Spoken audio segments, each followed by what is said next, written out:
Meskipun Indonesia terkenal akan keramahannya, dunia maya menjadi medan perang yang kontradiktif. Kebengisan dan ujaran rasial merebak di media sosial, memperlihatkan sisi gelap dari para penggemar yang terlalu bersemangat. Tingginya ekspektasi menyulut kemarahan yang tak terkendali, terutama dari pihak yang cenderung berhaluan pendukung kiri. Mereka menyalurkan kekesalan mereka lewat serangan anarkis di media sosial. PSSI harus turun tangan meminta maaf atas perilaku yang mencoreng nama bangsa ini. Namun pertanyaan yang muncul, apakah wajar kemarahan diwujudkan dalam tindakan rasial? Nah, sebelum mengetahui lebih lanjut, jangan lupa tekan tombol subscribe dan nyalakan loncengnya supaya tidak ketinggalan update informasi-informasi terbaru seputar sepak bola dari Starting 11 Moment.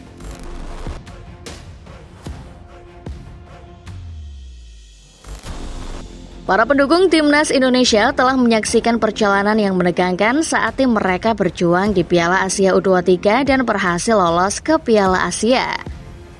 Mengalahkan tim-tim raksasa seperti Yordania, Australia, dan Korea Selatan. Namun harapan tinggi itu pupus ketika mereka gagal mencapai final setelah dikalahkan oleh Irak di semifinal. Pukulan berikutnya datang saat mereka kalah dari Guinea dalam babak playoff, membuat mimpi Olimpiade juga sirna dengan skor 1-0. Dukungan yang semula menggebu-gebu dari para pendukung berubah menjadi kekecewaan yang mendalam. Terlebih mereka menganggap kekalahan ini karena faktor keberpihakan wasit. Namun yang lebih mengganggu adalah respon negatif sebagian kecil oknum netizen yang meluap menjadi aksi rasisme. Mereka tidak hanya mencoreng wajah Indonesia dengan komentar-komentar yang tidak pantas, tetapi juga menyerang akun resmi Guinea dengan nada yang rasial dan menggunakan emotikon yang merendahkan. Fenomena ini menyoroti budaya elitis di media sosial bola, di mana kelemahan pemain diungkit tanpa henti oleh para penggemar yang merasa segalanya harus sempurna. Mereka lebih fokus mengkritik daripada memberikan dukungan konstruktif.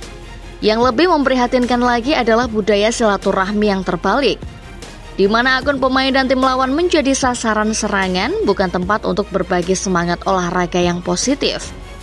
Ini mencerminkan tidak hanya kekecewaan atas performa tim, tetapi juga kekurangan dalam etika penonton.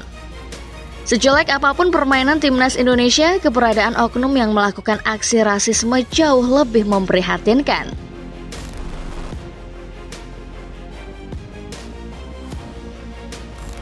Kolom komentar yang dipenuhi dengan komentar rasial dan emoji monyet oleh para penggemar Indonesia tidak luput dari perhatian pihak Guinea. Dalam sebuah pernyataan resmi yang dirilis melalui Instagram dan X, pihak Guinea mengecam tindakan tersebut dan bahkan menyebut langsung nama Indonesia dalam pernyataannya.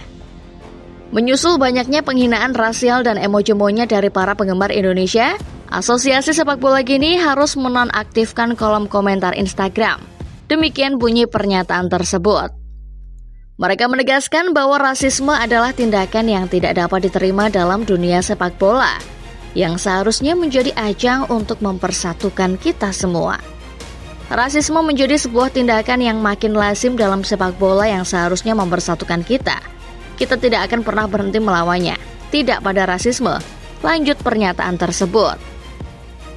Respon tegas ini menunjukkan bahwa Guinea tidak akan tinggal diam menghadapi tindakan diskriminatif dan menegaskan komitmen mereka untuk melawan rasisme di dalam dan di luar lapangan sepak bola. PSSI dan Timnas Indonesia minta maaf atas komentar rasial terhadap Guinea. Setelah insiden yang mengejutkan pasca pertandingan antara Timnas Indonesia dan Guinea, di mana kolom komentar akun media sosial Guinea dipenuhi dengan komentar rasis, langkah cepat diambil oleh PSSI dan Timnas Indonesia. Dalam sebuah pernyataan resmi, Timnas Indonesia dan PSSI menyampaikan permohonan maaf mereka kepada pihak Guinea. Atas nama Timnas Sepak Bola Indonesia, kami mohon maaf sebesar-besarnya dan menyesali atas ketidaknyamanan yang ditimbulkan atas segala komentar tidak pantas yang masuk ke akun media sosial Anda. Demikian bunyi pernyataan tersebut. Mereka juga menegaskan sikap tegas mereka terhadap rasisme dan ujaran kebencian. Sebagai sebuah bangsa, kita selalu menentang rasisme dan ujaran kebencian dengan segala cara. Lanjut pernyataan tersebut. Langkah ini menunjukkan komitmen dari PSSI dan Timnas Indonesia untuk mengatasi masalah ini dengan serius dan menegaskan nilai-nilai sportivitas yang harus dijunjung tinggi dalam dunia sepak bola internasional. Semoga insiden ini menjadi pembelajaran bagi semua pihak untuk membangun budaya dukungan olahraga yang positif dan inklusif.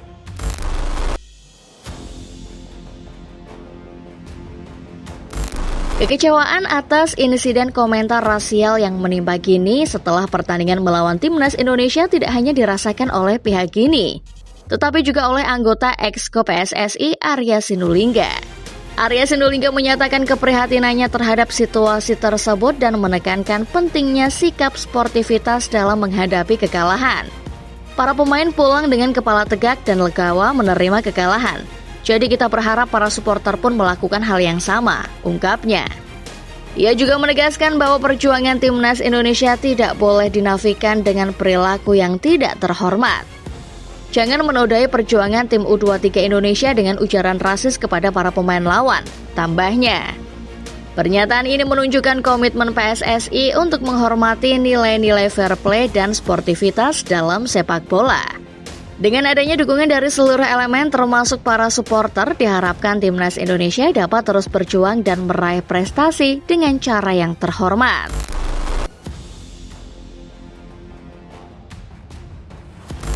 Meskipun Indonesia U23 harus menelan kekecewaan karena gagal meraih tiket ke Olimpiade Paris 2024, pencapaian mereka selama Piala Asia U23 telah melampaui ekspektasi banyak orang. Tim ini telah berhasil mengalahkan tim-tim kuat seperti Australia, Yordania, dan Korea Selatan, bahkan berhasil mencapai semifinal turnamen. Pencapaian ini seharusnya menjadi bahan syukur bagi semua pihak yang terlibat, termasuk pelatih Sintayong, para pemain, dan staf timnas. Namun yang lebih menyedihkan dari kegagalan ini adalah respon primitif dan rasial dari sebagian kecil netizen Indonesia. Sikap ini tidak mencerminkan semangat olahraga yang positif dan mengganggu pencapaian yang sudah begitu luar biasa dari tim nasional. Saatnya bagi kita semua untuk menghargai pencapaian yang telah diraih dan memberikan dukungan yang konstruktif untuk masa depan olahraga Indonesia. Semoga insiden ini menjadi titik balik untuk membangun budaya dukungan yang lebih baik dan inklusif bagi tim-tim nasional kita. Nah, bagaimana menurut Football Lovers setelah melihat ulasan barusan? Jawab di kolom komentar ya.